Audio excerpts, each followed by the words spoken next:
Hello everyone, good morning. আমি দিশা। আর আজকে সকালটা শুরু হলো মর্নিং ওয়াকের সাথে। তো সকালবেলা বেরিয়েছিলাম একটু মর্নিং ওয়াক করতে। আর তারপরে বাড়ি ফিরে এসে একটু জল মুড়ি খাচ্ছিলাম, কারণ বেশ কয়েকদিন ধরে অনেক রিচ খাবার খাওয়া হয়েছে। আর এদিকে মা র্যাপিডো করে চলে গেল মামার বাড়িতে। আর আমিও স্নান সেরে এই গরুটাকে একটা রুটি খাইয়ে দিলাম। প্রায়শই আমি এরকম করে থাকি। তারপরে মাঠে এসেছিলাম রোদ নিতে, কিন্তু প্রচণ্ড কুয়াশা ছিল, রোদ খুব একটা ছিল না, তাই বাড়ি চলে গেলাম। মা মামার বাড়ি থেকে এসে ঠাকুরের ফুল ঠেকিয়ে দিল আমাকে, আর প্রসাদ দিল। আর তারপরে আমাকে বলল, বদমাইশ মেয়ে কথাকার। কারণটা হচ্ছে মায়ের আমি ভিডিও করছিলাম বলে। দুপুরে লাঞ্চে ডাল ভাত আর আলু ভাজা খেলাম, অমৃত।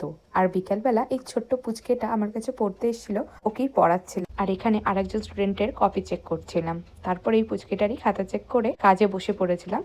আর বাদাম খেতে খেতে কাজ এনজয় করতে করতে আজকের দিনটা শেষ করছি। ভিডিওটা ভালো লাগলে লাইক, কমেন্ট আর শেয়ার করো। আর আমাকে ফলো করতে ভুলো না, সাথে আমার চ্যানেলটাও সাবস্ক্রাইব করতে ভুলো না।